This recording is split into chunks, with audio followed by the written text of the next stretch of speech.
غریب کی جیب سے کروڑوں نکلوانے کا سرکاری نسخہ یا نوجوانوں کی مدد کا خواب، ایک ایسی اسکیم جس کا آغاز ہی لینے سے ہوتا ہے، دینے سے نہیں۔ سہارا مانگنے والے ہی اگر لوٹنے لگیں تو فریاد کہاں کریں؟ ایک ایسا نظام جہاں قرض تو شاید نہ ملے لیکن آپ کی جمع پونجی ضرور سرکاری کھاتوں کی نظر ہو جائے گی۔ آخر کیا اس بلا سود دعوے کی حقیقت؟ دیکھیے اس خصوصی رپورٹ میں۔ السلام علیکم، میں ہوں عمران عباسی۔ ناظرین، ریاست کا کام نوجوانوں کو اپنے پاؤں پر کھڑا کرنا ہوتا ہے، ان کی جیبیں خالی کروانا نہیں۔ آج ہم بے نقاب کریں گے اس منصوبے کو جو کاغذوں میں تو امید ہے مگر حقیقت میں غریب کے ساتھ ایک بونڈا مذاق۔ اگر آپ بھی ظلم کے اس نظام کو سمجھنا اور بدلنا چاہتے ہیں تو ابھی صدائے حق کشمیر نیوز کو سبسکرائب کریں، کیونکہ ہم ہیں ظلم کے نظام کے خلاف مظلوم عوام کی آواز۔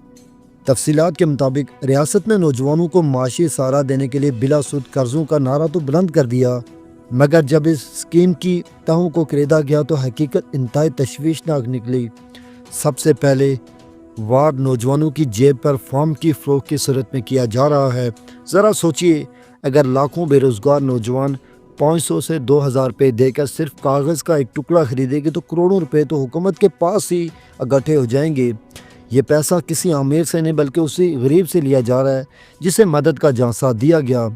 بات یہاں ختم نہیں ہوتی۔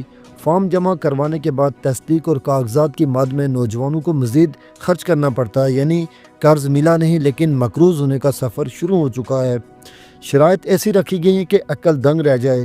5 لاکھ کے قرض کے لیے 15ویں اسکیل کے افسر کی گارنٹی۔ ایک عام غریب نوجوان کسی افسر تک کیسے پہنچے؟ اگر افسر انکار کر دے تو کیا وہ خواب دیکھنا چھوڑ دے؟ یہاں مزید ستم یہ ہے کہ 5 لاکھ سے زائد قرض کے لیے زمین بینک کے نام کروانے کی شرط عائد کر دی گئی ہے، جس سے 10 سے 15 ہزار کا اضافی خرچ الگ ہے۔ جس کے پاس زمین ہی نہیں تو وہ اس دروازے سے ہی خالی ہاتھ لوٹ جائے گا۔ یہ افسوسناک صورتحال کسی اور خطے کی نہیں بلکہ حکومت آزاد جموں کشمیر کے حالیہ منصوبے کی ہے۔ خدشہ یہ ہے کہ فارموں کی مد میں اکٹھی ہونے والی کروڑوں کی رقم میں سے قرض صرف چند سو افراد کو ملے گا، اور وہ بھی وہ لوگ جو سیاسی اثر رسوخ رکھتے ہیں۔ عام شہری جس کے نام پہ یہ ڈھونگ رچایا گیا وہ فارم خرید کر جوتیاں گھسا کر آخری صف میں کھڑا تماشا دیکھتا رہ جائے گا۔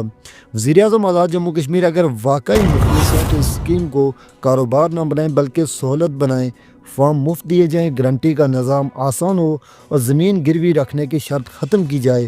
یاد رکھیے، کسی بھی ریاست کی کامیابی کا معیار یہ نہیں کہ اس نے کتنے فارم بیچے بلکہ یہ ہے کہ اس نے کتنے گھروں کا چولہا جلایا۔ اگر یہ شرائط آسان نہ ہوئی تو یہ منصوبہ فلاح نہیں غریب پر بوجھ بن کر رہ جائے گا، اور تاریخ ایسے منصوبوں کو کبھی معاف نہیں کرتی۔